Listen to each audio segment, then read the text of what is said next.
Hello viewers, welcome to my channel. I have selected a lecture series on Western philosophy, and in that series, our first and the foremost figure is Socrates and his battle of examined and unexamined life. But before going to watch this video, please subscribe to the channel as well as press the bell icon for more updates as well as videos. Today we are discussing Socrates and battle of examined and unexamined life. And for this topic, we have sources, suggested readings, okay? And to start this title as well as, a topic, we have to consider some of the important questions. Following Socrates' way of finding truth, Socrates had to ask questions. And keeping in view the thematic style of Socrates' philosophy, we have to ask two fundamental questions. Number first, Socrates assembles his friends in the years following the defeat of Athens at the hands of Sparta. Explain whether Socrates' philosophy is the thought of the losing side. The second question is, if Socrates was undermining the values and received wisdom of his polis, conclude whether he was truly prosecuted. Theme of Socratic thought includes, because he is the most celebrated and is perhaps considered the pioneer of sociological thought, and has proven himself to be the most accepted figure in the history of moral as well as intellectual philosophy. Even when dismissing so many of the pagan thinkers, Saint Augustine would venerate Socrates, regarding him as a true philosopher because he was willing to die for what he believed. What is known of his life comes by way of a good friend, Xenophon, and a loyal and loving student, Plato. The former provides a picture of Socrates as a neighbor and fellow citizen, the latter as Socrates at sea on the endless voyages of mind and spirit. Before Socrates, the major schools of philosophy emphasized cosmological and physical topics, or thanks chiefly to the sophist rhetorical techniques designed to highlight the ignorance of one's adversaries. In Socrates, however, at least as he is revealed in Plato's dialogues, there is a commitment to objectify the self and hold it up to scrutiny. As there is nature, so too there is a human nature, and it is a fit subject for discourse and dispute.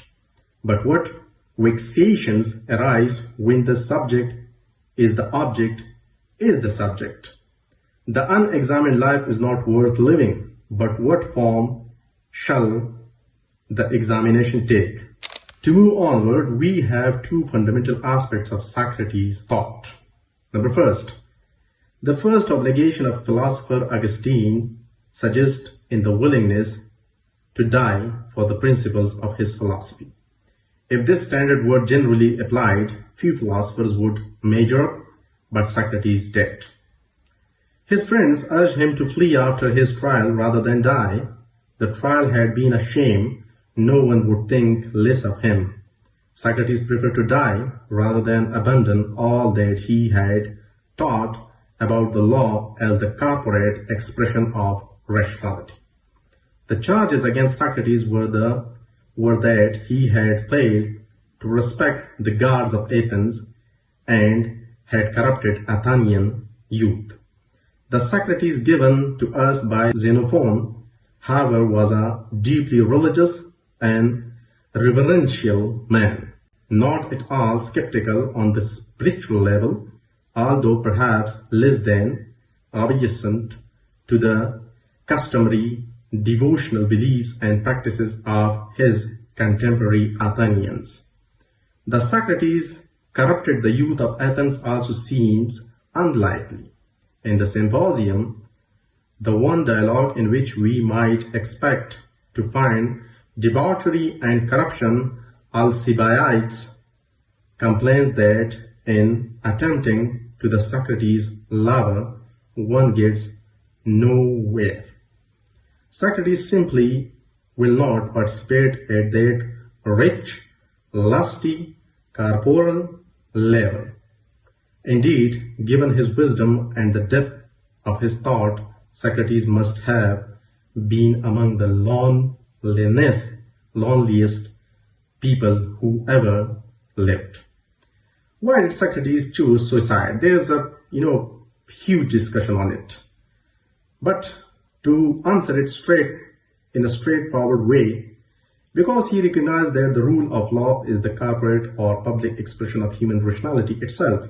Law is the means by which the rational power of corruptible man might minimize corruption.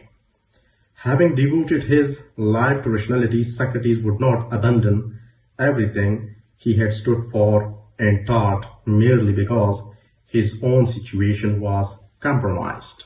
To continue these two fundamental aspects in Socrates' thought, Socrates described himself as a gadfly, approaching those who were sure of what they knew and interrogating them until their certainty was shown to be groundless. In ancient Greek mythology, a gadfly knocked a chef off his horse who had been trying to fly up to heaven and engage hubristically in arrogating to himself the powers of the divine. Socrates is a gadfly then in the sense of unseating the confident rider who believes he is on the flight path to truth. Socrates was well trained in the art of rhetoric and the great sophist teaching of his time, but he goes beyond sophism. His objective was not just to expose the ignorance of interlocutor, but to find the truth and ultimately defeat skepticism itself. The question is still not clear that what lies in Socrates' thought. It was Socrates more than any predecessor, though there were ample pre-Socratic precedents who worked to perfect the dialectical method of inquiry. The Vaunted Socratic method that tests every assumption for its grounding and its implications, which is called the foundation of objectivity. Now coming to the basic theme of our topic, what is examined life to Socrates and why isn't it worth of? According to him, the unexamined life is not worth living. Why? And if this is true, how are we to examine our lives? What is the matter with a life of perfect satisfaction and gratification that is based on the illusion provided by drugs or machines? To continue further, we need to ask this question that Socrates did not live in our technical world of microsurgery and pharmacology. Thus, in Plato's Republic, which is about regimes, he considers prisoners in the depth of a cave who have objects and events projected on some parapet in front of them. They think they are experiencing reality, but this reality is no more than mere shadows and illusions. Second, what Socrates makes clear is that behind every experience there is a room for an interpretation of the meaning of that experience. What does it mean? It means that it's in the interpretation, the examination of what life amounts to. And in fact, life becomes worth living for Socrates. It's not the sequence of passive experiences, but the integration of those experiences into some intelligible whole that constitutes a form of life, and one subject to refinement through self-critical reflection. Now the most integral celebrated part is Delphic pronouncement, know thyself. What is know thyself? About Greeks as well as the mythological thought in Greece. To know thyself presupposes the capacity to know everything or anything. You may know many things and not know thyself. In the Socratic sense, it means, but to know thyself is minimally to know. Thus Socrates begins with that core problem of knowledge. How do we know anything? To go further, we must know that it means to be a certain kind of being. As Martin Heidegger claims, In this case, what it means to be a human being, the answer must reach towards something other than mere biology, which may be a way to understand a particular species, but certainly can't answer the question, what kind of a person am I essentially? Second, Socrates' life as a teacher was devoted to the question, what kinds of beings are we? Only after reaching a defensible position on that question might we proceed to how should we live our lives. What is the right form of government? What's the relationship between the individual and the polis? Now the question is that, can we find any room for skepticism if the skeptics are right in that we can't know anything for certain?